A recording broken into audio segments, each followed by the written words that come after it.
ya nanya. Tapi nanti kalau aku udah menjawab pertanyaan kamu, jawabanku jangan di skip. Karena sering banget loh kamu nanya sesuatu yang sebenarnya penjelasannya sudah ada di video itu.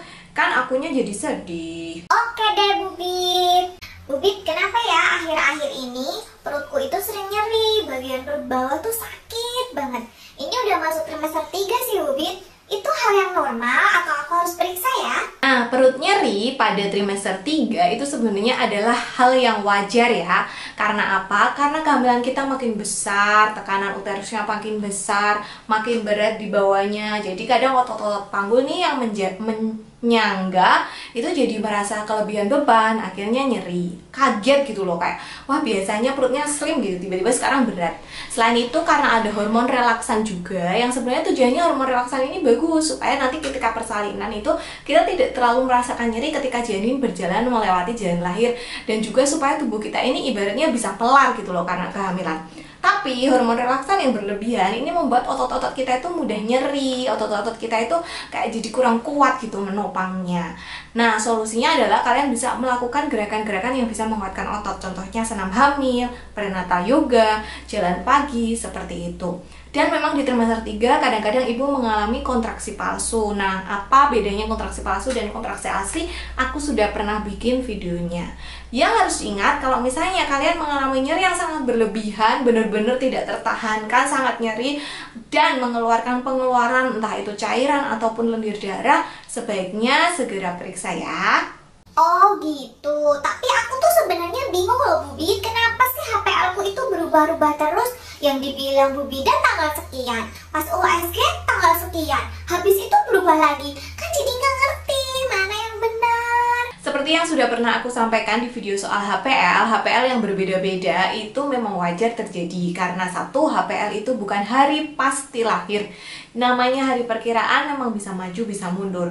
Nah, kenapa HPL bisa berbeda? Karena HPL yang dihitung menggunakan rumus itu kan dia pakai hari perkiraan haid terakhir. Sedangkan kalau misalnya pakai USG itu bisa ukurnya dari kantong kehamilan besarnya seberapa, terus dari lingkar kepala, dari lingkar perut, dari panjangnya janin, dari ukuran tulang femur atau tulang paha. Jadi memang ketika trimester 3 kalau berat janinnya berubah-ubah ya otomatis usia kehamilannya pun akan berubah, HPL-nya akan sering berubah-ubah gitu. Karena kan ukurnya dari lingkar kepala, lingkar perut, panjang tulang paha gitu ya. Jadi kalau misalnya bayinya besar, tentu saja itu akan berpengaruh.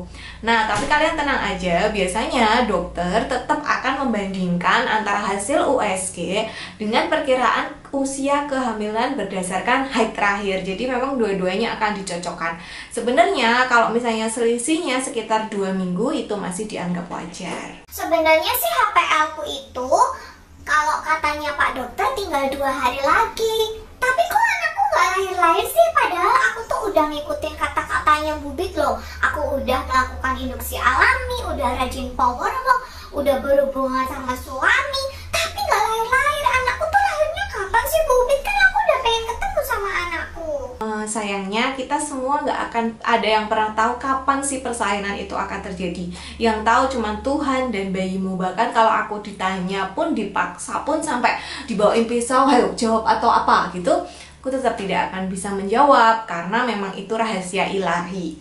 Yang jelas HPL itu bukan hari pasti lahir, itu hanya perkiraan.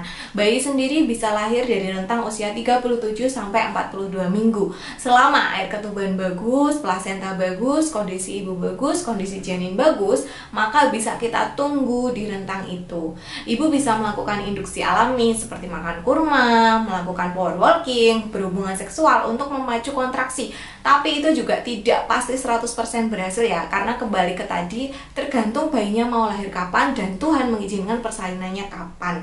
Jadi kuncinya adalah ibu tetap harus sabar, positive thinking, rajin pantau gerakan janinnya dan berdoa.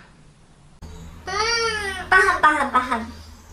Tapi kapan sih aku harus periksa gitu ke Bu Bidan yang ada di dunia nyata?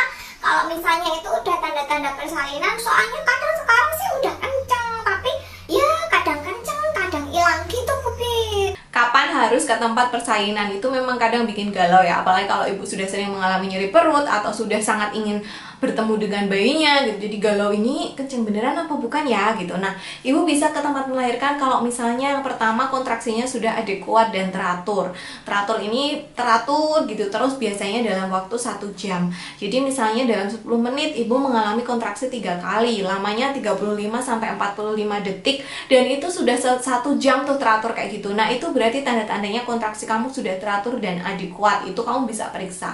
Atau misalnya kamu sudah keluar lendir darah yang cukup banyak. Dan kalau misalnya kamu keluar air ketuban, jadi kalau keluar air ketuban mau udah kontraksi atau belum, mau udah keluar lendir darah atau belum, kamu harus segera ke tempat melahirkan ya. Jadi ingat, ada 3 itu tanda yang paling mendekati kalau misalnya oh ini sudah mau melahirkan nih gitu. Kalau yang cair-cair bikin celana basah itu ketuban nggak ya? Soalnya kemarin itu aku mengeluarkan cairan gitu dari vagina sampai celana dalamku itu basah, Bubit. Tapi aku tuh nggak tahu itu ketuban nggak ya? Kalau menurut Bubit itu ketuban nggak? Nah, sayangnya ketuban itu tidak bisa dipastikan melalui terawangan online ya. Bahkan kalau misalnya pasien datang di depan kita dan menceritakan kondisinya, kita juga tidak bisa langsung serta-merta mendiagnosis bahwa itu adalah ketuban. Jadi kita harus melakukan pemeriksaan USG untuk melihat apakah ketubannya memang berkurang banyak atau tidak, bagaimana kondisi janinnya. Dan kita juga bisa melakukan pemeriksaan lakmus untuk mengetahui kadar asam basa cairan yang keluar. Memang di trimester akhir itu biasanya ibu akan mengeluarkan lendir vagina yang lebih banyak dan kadang lebih encer. Ini sebenarnya juga sebagai fungsi pelumas supaya nanti janinnya lebih mudah keluar, lebih mudah turun. Tapi kadang-kadang kalau misalnya terlalu banyak, ibu jadi rancu. Ini ketuban apa keputihan, apa lendir gitu ya. Nah, biasanya sebenarnya ketuban itu dia bentuknya cair seperti air dan biasanya dalam bentuk banyak, walaupun ada juga yang rembes dalam bentuk sedikit. Dan dia keluar terus-menerus, baunya khas. Tapi sekali lagi, karena tidak bisa diterawang online, tidak bisa diterawang lewat WhatsApp, tidak bisa diterawang lewat chat, jadi sebaiknya kalau kalian mengalami hal seperti itu dan kalian ragu-ragu, kalian bisa periksa aja. Mending periksa, dibilang nggak apa-apa daripada santai-santai tapi kenapa-kenapa. Oke deh, Bubi. 1 pertanyaan lagi ya, terakhir nih. Aku tuh takut banget loh mau lahiran normal, Bubi. Piye ya caranya biar nggak takut? Soalnya kata orang-orang itu persalinan itu menyeramkan gitu loh. OSC serem, induksi serem, melahirkan spontan serem. Lah aku jadi takut, Bubit. Ya, memang kadang-kadang rasa takut mau melahirkan itu sering muncul. Sebenarnya rasa takut atau rasa cemas ini adalah perasaan yang memang diciptakan Tuhan supaya manusia itu lebih hati-hati, lebih waspada, dan lebih bersiap diri. Kalian bayangin kalau kalian nggak punya rasa takut, terus di depan kalian ada ular kobra menari-nari begini, hendak mencaplok dirimu, tapi dirimu nggak punya rasa takut. Kamu diam aja di situ, akhirnya dicaplok, ya kan?